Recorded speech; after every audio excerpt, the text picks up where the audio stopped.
Oh, hello, everyone, and good afternoon or morning, depending on where you're joining us from. And a very warm welcome to this webinar in collaboration with Domainex on the topic of tackling the challenges of membrane protein purification, enabling drug discovery programs. So I'm delighted to be your host for this session. So I'm Alicia from One Nucleus, and I'll be moderating between Domainex giving the presentation.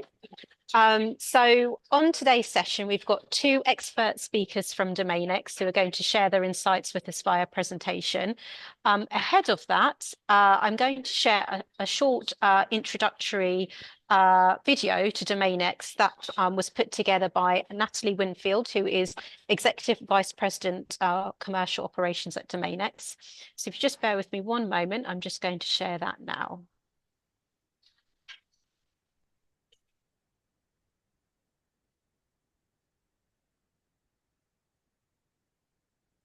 Okay, so I'll begin to play and hopefully everyone can hear that. Hello, thank you all for joining this webinar. I'm Natalie Winfield, Executive Vice President of Commercial Operations at Domainex. I'm going to give a very quick introduction to Domainex before we get into the science. So for those of you who don't know much about Domainex, we're a fully integrated provider of preclinical drug discovery services. We're based in the Cambridge, UK area and currently have two sites. Our site at Chesford Research Park houses our chemistry and bioanalytical departments, and we opened a new site at Unity Campus for our biology department at the beginning of 2024. We have received multiple awards for our services, including most recently the prestigious King's Award for Enterprise. We have a world-class team and currently have over 100 staff. Our scientists are highly qualified and experienced, with around 90% having either a master's degree or PhD. They have a wide range of expertise across disease areas and target classes. We have a global client base and work with a range of different types of companies, including biotech and pharmaceutical companies, academic institutions, and patient foundations. We offer the full range of preclinical drug discovery services, including protein production, assay biology, medicinal, computational, and analytical chemistry. We support our clients through all the stages of drug discovery, from target validation and protein production through to lead optimization. If you would like to find out more, please do get in touch. I hope you enjoy the webinar. Thanks. Excellent. Okay, so before we kick off, just a kind reminder that if you're not speaking, if you can remain muted with cameras off, that'd be great. We do want the session to be interactive, so it's your opportunity to ask your questions directly to the experts online today. So please feel free to use the chat box to drop your comments and questions into, and the idea is that I'll pick these up after the presentation and pass those on to Jim and Nathan. So with that, I don't think you need to hear too much more from myself. Really looking forward to hearing more about the subject in hand. So we're going to be talking about the unique challenges that come with producing high quality membrane proteins and what Domainex can do in this area to help you with your research and development. So with that, I'm going to hand to Jim Reed, who's Senior Principal Scientist, and Nathan Zeki, who is also Principal Scientist at Domainex. Over to you. Thank you. Okay, thank you, Lucia. I'll just share the slides.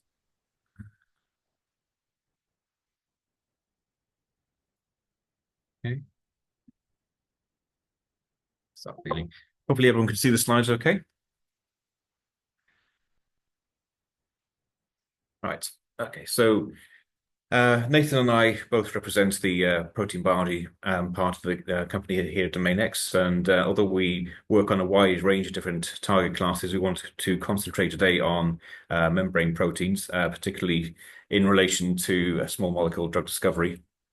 So just an outline of what we're going to be talking about today. I'll give a brief introduction into membrane protein production, so say specifically for in vitro characterization for small molecules. And then we're going to follow it up with a case study for a couple of different target classes. So first of all, the adenosine A2A receptor, class A GPCR, and how we've established a fragment screen for that. And then Nathan will discuss an ion channel MML3 structural biology program that we've been running as well. So sure most people will be aware of watching this webinar that integral membrane proteins are very important drug targets. They form approximately 6% of commercial drug targets available at the moment, despite being only a quarter of the human proteome. But they're very, very difficult to work with, which is indicative by the number of protein structures in the PDB database. Only 6% of those are formed by membrane proteins. So why do we need soluble membrane proteins in the first place? So we can do an awful lot of work with cell-based assays, and that's how a lot of drugs have been identified for a lot of membrane proteins and historically. But there are occasions where purifying these membrane proteins are important as well. And the reason they are so difficult to express and purify is they have to be extracted from the hydrophobic environment of the membrane while maintaining the structural integrity. So, as I said, the key components of several different drug discovery pipelines. For example, structure-based drug design, you have to have purified protein to structurally characterize the protein in the first place before you can do any computer-aided drug design or lead, virtual screening. Fragment-based lead discovery as well, which I'll be talking about fairly soon. We also need pure protein for biophysical assays. And even in the biologic space, quite often high-quality antigens are a bottleneck to the discovery of novel antibodies or characterization of antibodies. So there are various ways to generate stable membrane proteins, and we're going to be talking about two different methods today. So the traditional way is to use detergents to strip away the phospholipid bilayer and to solubilize the protein into detergent micelle. The benefit of this is there's historically a lot of experience in solubilizing proteins and detergents. They are very efficient extracting the proteins. It's a large variety of different reagents available to do this. The limitations, though, is it's not representative of the natural environment, and that can have implications on the conformation or the stability of the protein downstream after stripping away the membrane. And in some cases, the detergents can interfere with downstream applications. The other method we're going to be talking about today is using polymer encapsulated nanodiscs. So this is using amphipathic polymers, which can insert directly into the membrane and spontaneously form nanodiscs. So the advantage of this is it's completely detergent-free, and it can retain native phospholipids along with the membrane protein you're purifying. So, so I'm sure a lot of people watching this will be aware of SMELPs. But if you're not, just for those who aren't aware, I'll give a brief history. So the first polymers that could do this, extracting directly from membranes, were identified by the Dathorn lab in University of Birmingham in about 2009. So styrene maleic acid copolymers were found to do this. You add them to your membrane, they insert into the membrane, and the inventors of this describe this as a molecular cookie cutter, so extracting out circular discs of membrane, inside that also including your protein of interest. And once solubilized, so one of the advantages of this as well is once this has been done, unlike detergents, you don't need to keep adding polymer into your purification process downstream after that. Once the nanodiscs are formed, they are stable enough to maintain that nanodisc conformation without adding any additional polymer downstream. Once solubilized, they're amenable to standard chromatographic techniques, so affinity purification, size exclusion, to get your purified protein in nanodiscs. So yeah, the styrene maleic acid lipid particles, as they're called, or SMELPs, have been around for quite a while, but they have got some limitations. So one of the main ones are they're sensitive to divalent cations, and they have limited pH ranges, and they're not amenable to every single protein. So over the last decade, there have been numerous attempts to evolve these polymers and develop different polymers which have the same effect. And so now there are over 30 different polymer variants commercially available, mostly based on these 4 backbones. So the original SMA. We also have Dibmer, which forms typically larger sized nanodiscs and is more tolerant to divalent cations. An acrylic acid variant, which replaces the maleic acid with acrylic acid. That's very efficient at solubilizing in many cases, and but otherwise fairly similar to the characteristics of the styrene maleic acid, and the cycloalkane amphipoles, which are more tolerant to divalent cations. And one of the advantages of this, without the styrene group, is they are you can do concentration measurements at absorbs at 8 to 80 nanometers, which is something that you can't do with the styrene maleic acid groups. So there's no consensus name or nomenclature for these polymer particles, excuse me, sorry. So we've been calling them polymer lipid particles, following off from the styrene maleic acid lipid particles, or polymer for short, and I'll be carrying on using that terminology for a few more slides coming forwards. So, excuse me. Now, similar to detergents, since there are quite a large range of different polymers available, we have to screen the polymers that we're working with in order to identify which will give us the best solubilization conditions and are suitable for downstream extraction of your protein. So we have developed a 96-well-based platform to do this. We generate membrane fractions from cells overexpressing the protein of interest. The membranes are then solubilized with either detergents or polymers, incubated to solubilize those, and after removal of insoluble impurities, we check by Western blot analysis for the presence of solubilized membrane proteins. So as you can see, there is a range of different solubilization efficiencies depending on the polymer that is used. But just because it can be solubilized doesn't necessarily mean that the protein is also amenable to purification. So we follow this on with an affinity capture step as well, using the same 96-well format. So these are incubated then with affinity resins, incubated and luted, and again tested by Western blot analysis.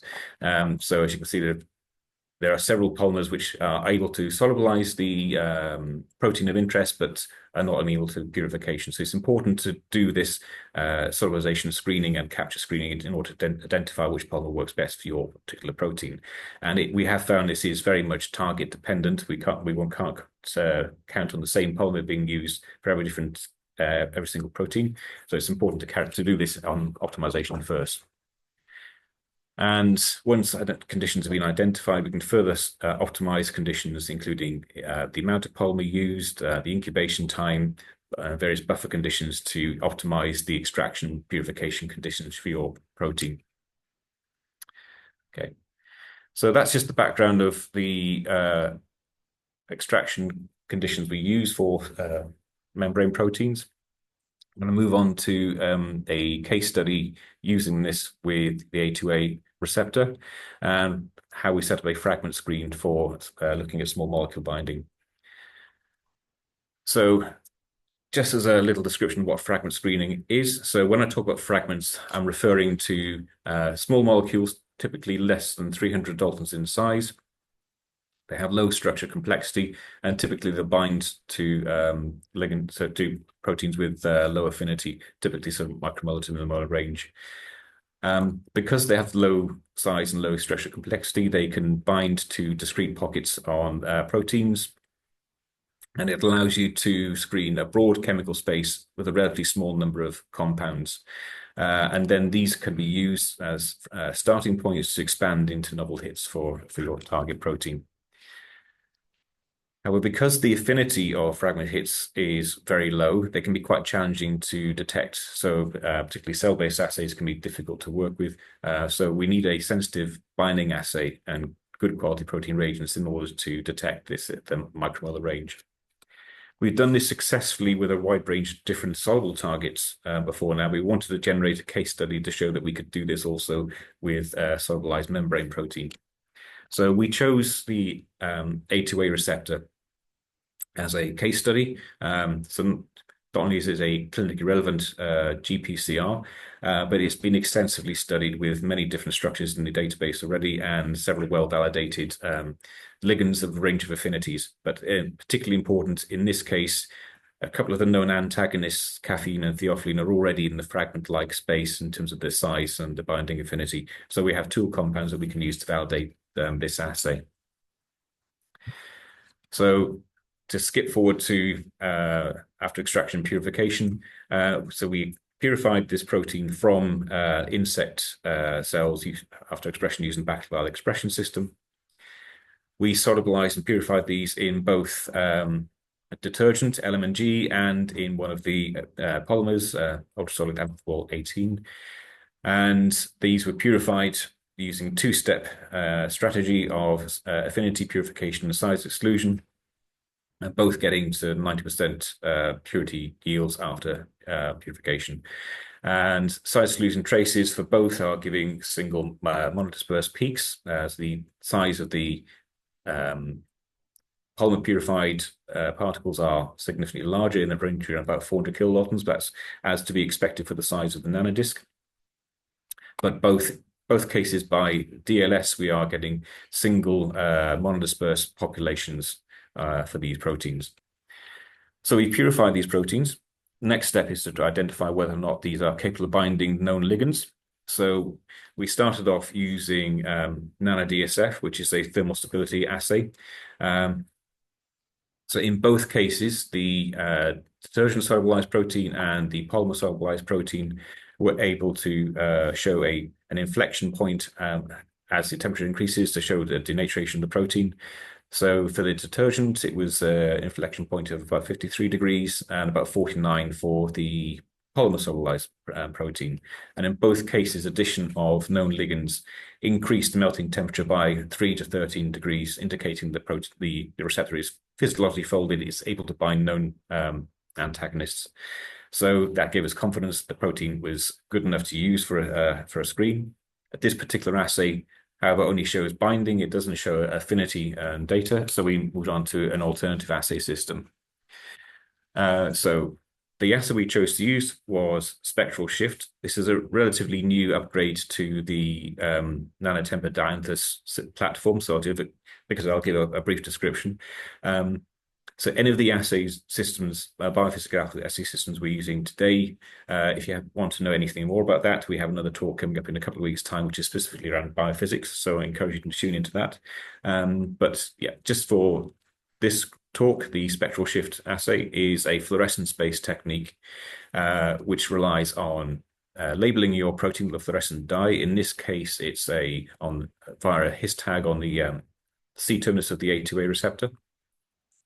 The instrument has extremely sensitive optics, which can detect slight variations in fluorescence intensity at two different wavelengths, 670 and 650 nanometers.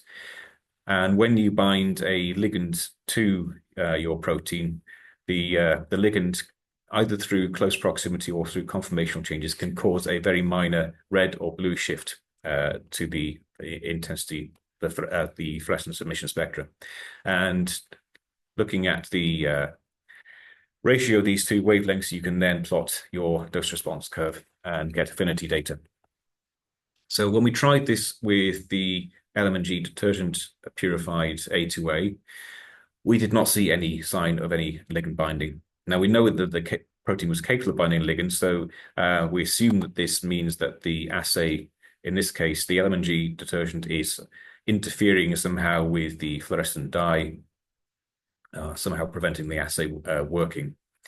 However, when we tried the same assay with the polymer purified protein, we have a very different story. So we get very clear dose response curves for all of the antagonists tested, ranging from micromolar affinities for caffeine and theophylline down to low nanomolar for this ZM compound. It was actually this is down at the tight binding limit of the assay, so which is why the slope of the curve is so steep.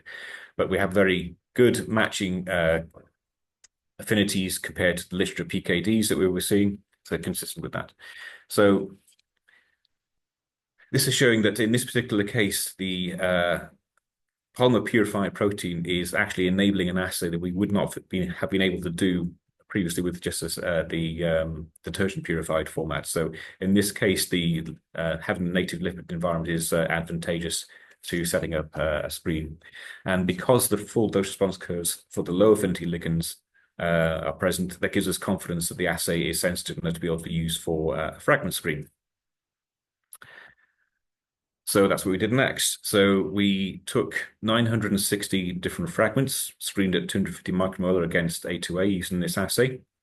We used theophylline at 100 micromolar as a positive control. So those are shown on this chart as gold data points. DMSO is used to control to normalize the ratio. And one handy feature of this, the software that comes with this platform, is it flags anything which is likely to be a false positive through autofluorescence or through aggregation. So those are marked out. But what we're looking for are the purple dots, which are our hits, are suspected binders. And we have a hit rate of a respectable hit rate of around 9% using this screen. So the selection of the hits were taken forward for further affinity determination. So dose response curves were done for each of these. And we ended up with a number of positive dose response curves, including some very good ligand efficiencies of greater than 0.3. And interestingly as well, one of the hits from this pilot screen is a close analog of caffeine and theophylline, which gives us another indication that we are pulling out valid hits from this assay. And so this has given us a basis to start a direct biology medicinal chemistry study. So if you want to know more about direct biology, that's a platform that we are using and has been talked about in our last webinar. So I encourage you to go back and have a look at that. So we now have an assay system and a medicinal chemistry campaign set up to look for novel drugs against this target. Okay. Right, I'm going to hand over now to Nathan, who's going to talk about our second case study on the TRPM3 ion channel. Thanks, Jim.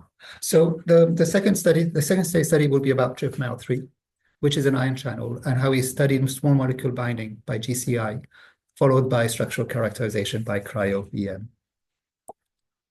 So TRPM3 is basically an internal project, and it's an ion channel which is involved in the autophagy, which is an intracellular degradation pathway leading to programmed cell death. So autophagy is quite of interest clinically because early clinical trials have shown there's a potential benefit of inhibiting autophagy in multiple cancer types. Now, TRPM3, which is a homotetramer, as you can see on the picture of the structure here, is implicated in autophagy. It's not clear why, it's all lots of secondary evidence, but basically, briefly, inhibition suppresses autophagy while activation increases autophagy. So it's kind of a potential target to pursue. Structural studies on TRPM3 have been done by Cryo-EM, and here is kind of an example of the structure of TRPM3 in an APOL conformation. Importantly, with Cryo-EM, the resolution is all important, and here the resolution is around 4.1. So this is kind of not, the resolution is quite limited for identified side chain conformations. You can show the large effects in the protein, but not where the side chains are.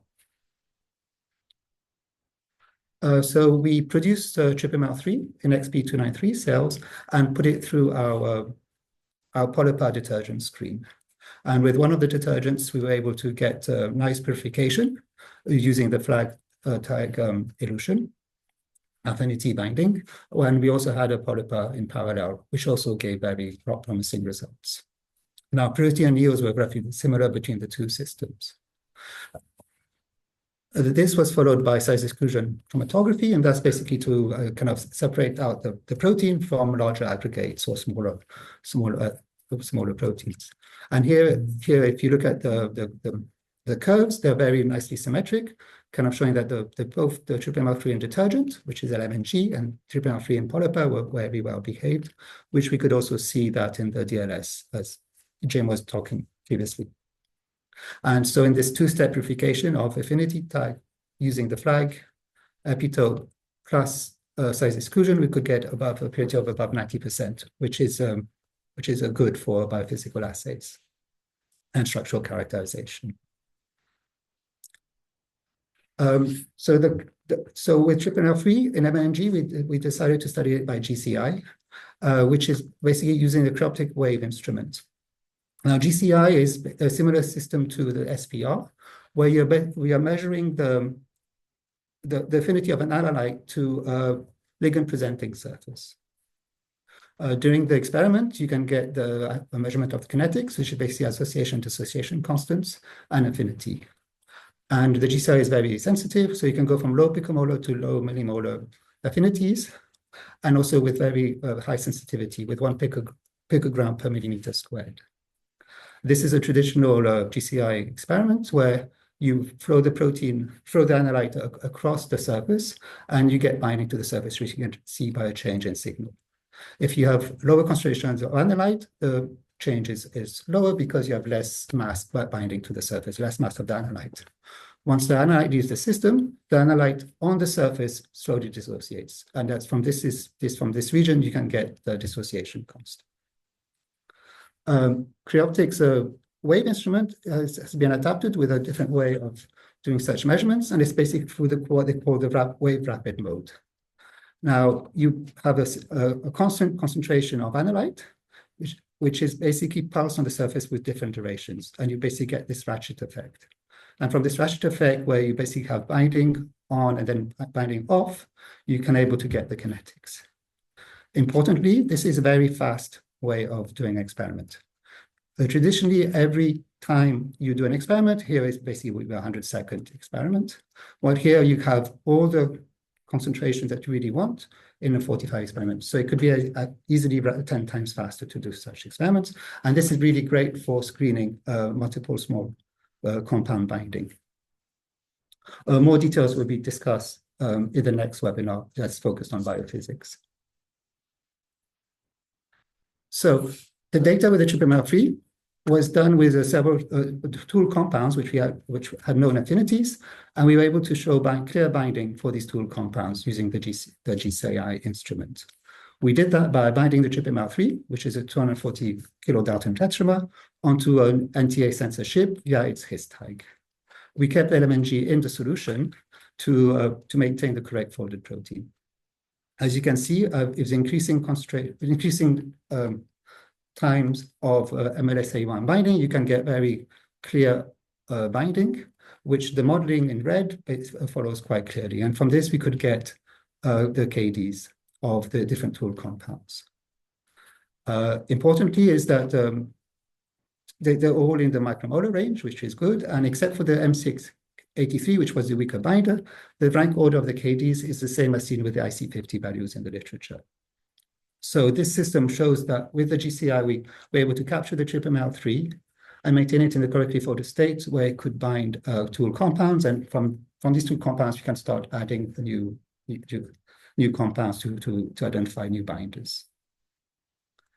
As the protein was prepared in LMNG, we decided to focus on doing the structure. So basically, and analyzing how the structure is in LMNG and how it would bind the different tool compounds. The initial work was done on TRPML3 in APO conformation in LMNG and TRPML3 in the presence of MLSA1. The way we did that by Cryo-EM is we made the protein and purified it in LMNG and imaged it using a cryo-electron microscope based at the University of Cambridge. This is an example image of a micrograph. And in the micrograph, you can see individual tetramers or individual TRPML3 particles. And these are oriented in different orientations. And if you cut them out electronically or computationally, you can start kind of sorting them according to the views that you're seeing. So in this orientation here, it's basically a top down where you basically see a tetramer. And basically all the molecules in this image have been oriented to kind of show this orientation. From these two-dimensional orientations, you can recreate computationally a three-dimensional map of your structure. Now, this is the 3-axiom Cryo-EM map of TRPML3 with MLSA1. Now, the data to collect all these micrographs to get enough data to get these resolutions in our hands was basically 8 hours data collection for the APO form of TRPML3, followed by 6-hour data collection on TRPML3 in the presence of the agonist MLSA1. And these two together is will be a day's data collection, which is what unit you buy for your electron microscope time. Now, the APO-3 was refined to 2.7 angstrom resolution, and 3 in the presence of SA1 went to a 3 angstrom resolution map. Now, these resolutions are much better than the literature, and they were able than the published literature, which was around worse than 4 angstroms resolution. And this increased resolution enabled us to see a lot more of what's happening in the structure and the effect of MLSA1. Already, if you look at the overview of the structures between the APO structure, which is shown in red, and the TRPM3 in presence of MLSA1 structure in blue, you notice some quite big differences. And one of the key differences is in the pore region of the protein. So in the APO form, the pore region is closed, while in the presence of MLSA1, which is an agonist, the pore is open. So this is kind of explains that MLSA1 has an agonist effect because it activates the TRPM3 to open it up to let cations through. And this is due to helical rearrangement. So even at a medium resolution, you can start seeing how the helices are moving around to enable the pore region to open up. If we zoom in onto the binding site of MLSA1, which is here, we can see right away that even in the APO, we can start seeing where the side chain conformations are. So this is basically direct experimental evidence. While in the presence of MLSA1, we see electron density for a compound which fits the MLSA1 molecule. And this kind of identifies where the MLSA1 is binding. Now, the MLSA1 molecule is only 362 Daltons, so it's quite a small molecule, which is a bit bigger than a fragment size that Jim was discussing earlier.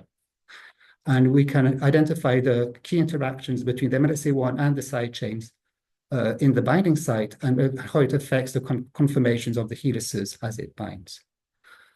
This information for previous TRPM3 structures was not available due to the low quality of the maps or the limited resolutions of the maps. And now, because we are able to see where and identify where the side chains prefer to be in the binding site, we can enter these TRPM3 structures for computer-aided drug design and virtual screening. In summary, at Domainex, we have developed methods and assays for a wide range of membrane protein target classes and applied these for early-stage drug discovery programs. As Jim discussed, we have a protein production facility with detergent and polymer optimization for obtaining pure membrane protein, pure soluble membrane protein. This pure membrane proteins have been used for fragment screening, binding affinity determination, and hit confirmation. This has also, in parallel, led to the structural characterization by a Cryo-EM for membrane proteins, which has led into a computer-aided drug design and virtual screening. Thank you very much.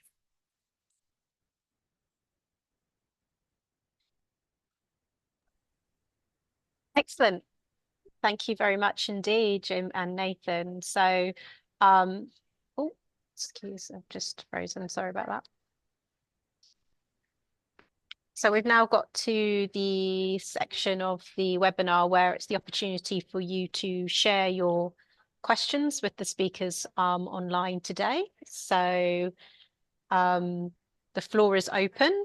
So I'll wait for some to come through from the chat. I'll just keep an eye on that now. Okay, so we have one question come through. Other than fragment screening, what else have you used the PolIPA purified proteins for? So we have worked on this with a number of client projects as well. So some of our clients have used them for Cryo-EM analysis. We've had a couple which have gone into GCI or SPR screening as well. And one big application that's been used for as well is for as an antigen for antibody screening. Excellent, thank you, Nathan. And just while we wait for more to come through from the audience, I wonder if it's an opportunity for you to share, if there's anybody on the webinar this afternoon who's kind of starting out on the journey of working with membrane proteins. Is there any advice that you can give to researchers in the area? I mean, that's a big question, I understand, but yeah.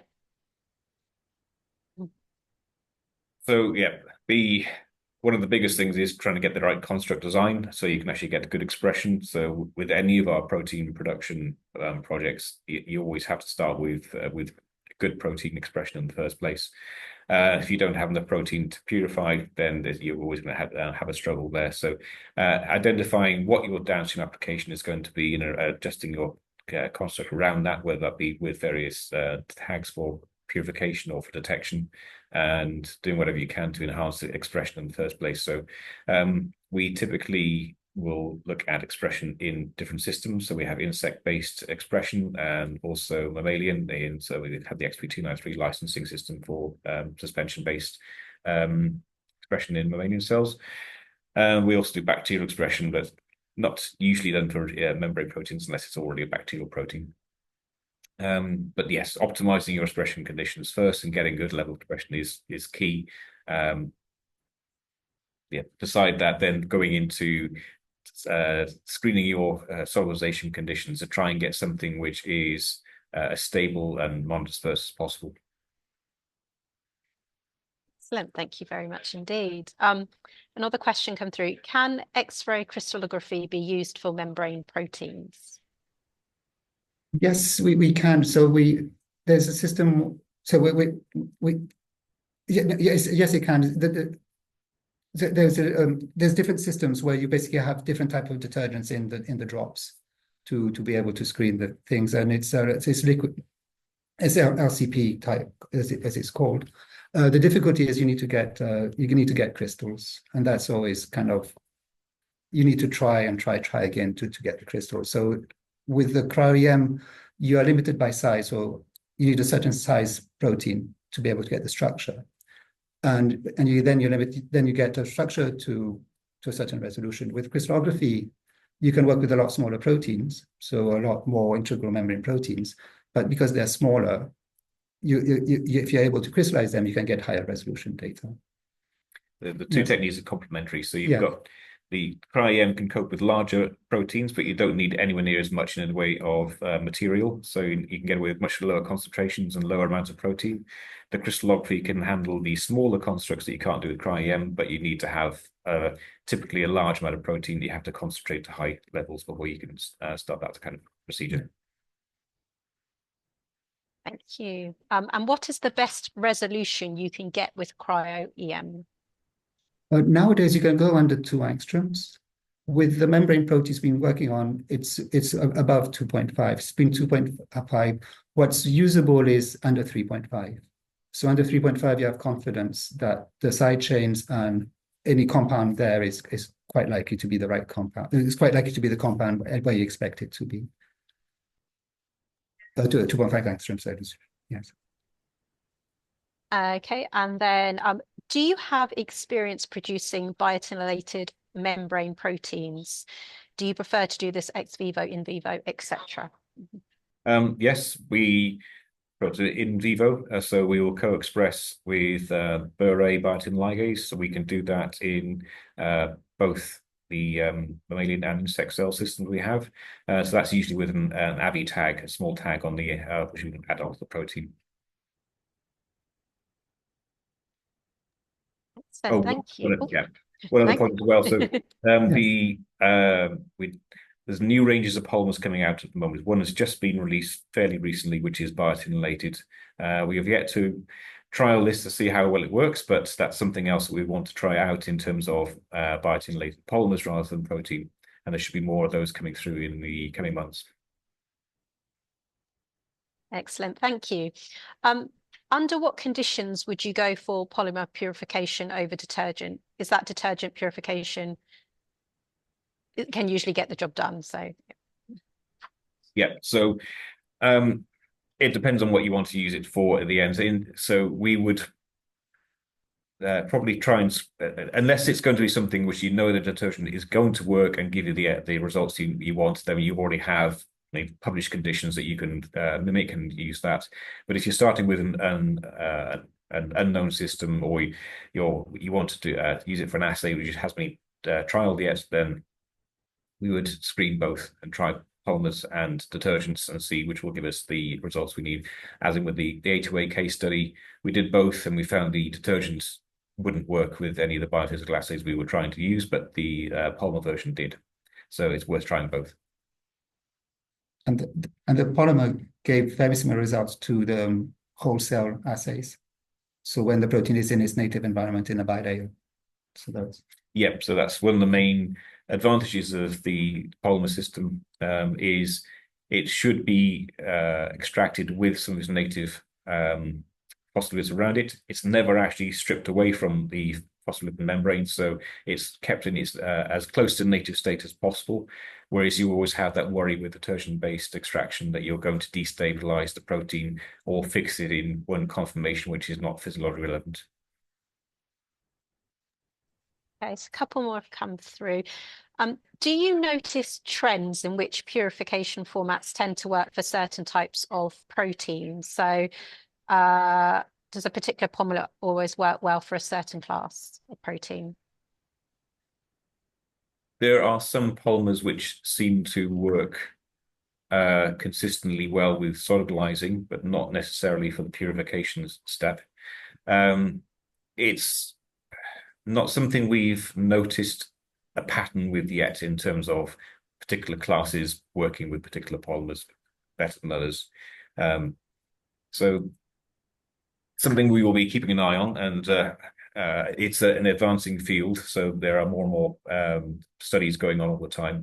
The number of polymers that are out there now has gone up significantly in the last year or two.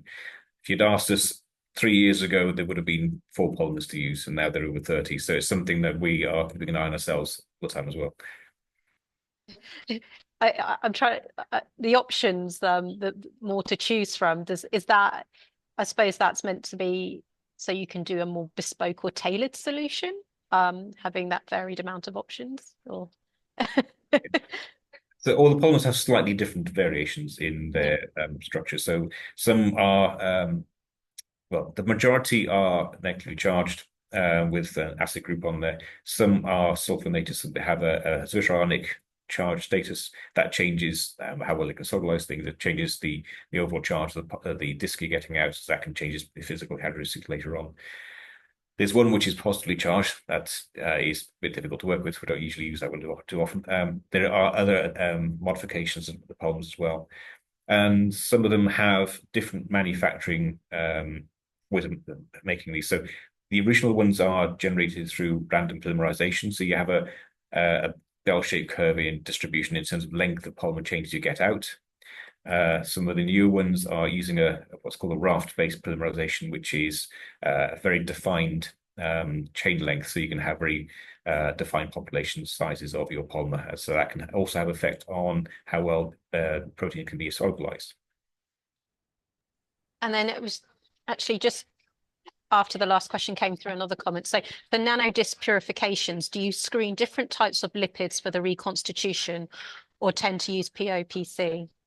Well, that's the advantage of using these systems. We don't reconstitute at all. So it's never, we never add in any additional lipids. It's just taken straight from the native phospholipid membrane. And then I'll do my best to read this out. So with compound binding with the GPCR happens in the N-terminal, with labeling at the C-terminal, will that give accurate binding affinity test? Well, in this case, it did. So compared to the cell-based data that was achieved, so we've got very consistent binding affinities using this method. So in this particular case, so this method is sensitive to not just localized binding events, so it's so the dye doesn't have to necessarily be close to where your compound is binding. It's if you have a conformational change in the receptor as a response to binding of your compound, that can also have an effect on the fluorescence output of the dye. So in this case, it worked even though that the binding site of the ligand was on the opposite side of the protein. And yeah, just to update everybody online that there is a lot more information about membrane proteins on the Domainex website, and then there is a contact email address in the chat box if you'd like to get in touch with your inquiries. And then the aim is that also as part of the post-event follow-up, you'll get a link to the recording of this session. So if you want to catch up on any of the bits of information or recap on that, or by any means share with colleagues that you feel would have benefited from being in attendance, then please do. Perhaps another quite big question I had was, so from the techniques that you've presented today, the purification techniques, how do you feel that will impact the future of drug discovery, especially for challenging targets? So we are hopeful that the biophysical techniques which are now available and the extraction techniques will open up different avenues for drug discovery. So rather than, as I pointed out at the beginning, that's using cell-based methods to screen for compounds, we can use a wider range of biophysical techniques to have different starting points for drug discovery. So yeah,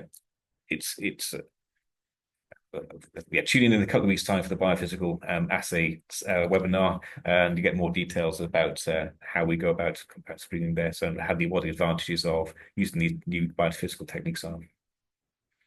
So, then I do have another question come through. So have you seen practical differences in using conventionally produced polymers versus raft-made polymers in any specific analyses? If so, any examples where one was preferential over the other? We haven't seen too many differences ourselves with the examples we've had, but we have seen studies and we have seen examples of certain polymers solubilizing different proteins differently. So one of the series of raft-based polymerized SMAs has different ratios or different chain lengths of the styrene and maleic acid. It's quite well defined how that's put together, and that can have quite a difference in terms of from that range of polymers how well they can solubilize a particular protein from a membrane fraction. So it does have an effect on solubilization. Downstream, we concentrate more on what is going to be suitable for downstream applications. So we not just look at solubilization efficiency, it's also about how well you can purify, what the final yield is going to be like, and whether or not it's monodisperse and good enough to go on to a further assay. So far, we've been I don't think we've noticed any particular advantage over using raft-based versus the random polymerization in terms of getting the final result out of what's going to be the best polymer going forwards. And thank you so much, Jim and Nathan, for answering all those questions, and of course for presenting today. Any final questions whilst you have your opportunity to chat live? Please do pop them in the chat now. And I should also say apologies if it's easier for you to use the raise hand function. I can look down the list of participants. If you'd rather read your question aloud, that's absolutely no problem. So please do use that. So it's the react button at the bottom of the screen. So just keep an eye out there. I would like to add something about structural characterization between crystallography and Cryo-EM. What's important is that with Cryo-EM, the buffers and the protein itself are similar to what the assay would have been. So if the assay had been in polyper, we could do the Cryo-EM in polyper. If the assay is in a certain buffer, we can keep the certain buffer. In crystallography, there will have to be a movement from the protein into a detergent or a system where it can crystallize. So it won't be exactly the same protein that's been studied by assay. That's quite an advantage of Cryo-EM over crystallography. Okay. Well, I haven't seen anyone raise their hand, and I can't see any further questions in the chat. So I think that was an excellent session. Thank you so much, Jim and Nathan, for presenting those case studies. Really insightful. Oh, I've got one more through. So you mentioned biotinylated polymers. What major benefits will this have over tagging the protein? And what other downstream applications will biotinylated polymers have? So mostly this will be down used for immobilization. So it's something that we would like to test out ourselves for either immobilizing polymer, the nanodiscs onto GCI chips, or for using the label for virtually labeling it for spectral shift, for example.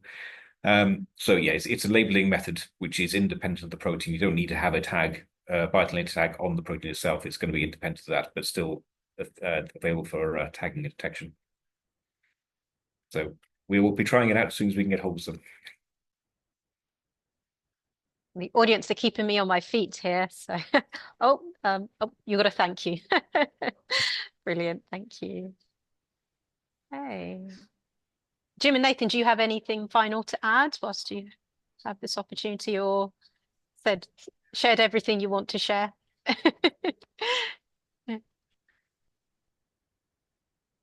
Yep, sounds good. Excellent. Well, thank you. Thanks for everyone who joined us today. There will be another webinar with Domainex on the 11th of November on biophysical methods. So please do make sure you register for that one if you'd like to join. It's a separate registration via the One Nucleus website.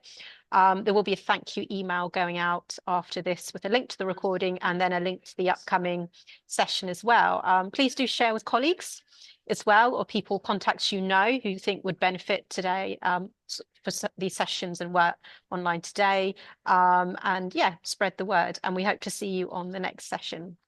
So thank you very much, everyone, and take care. Have a good rest of your day. Thank you.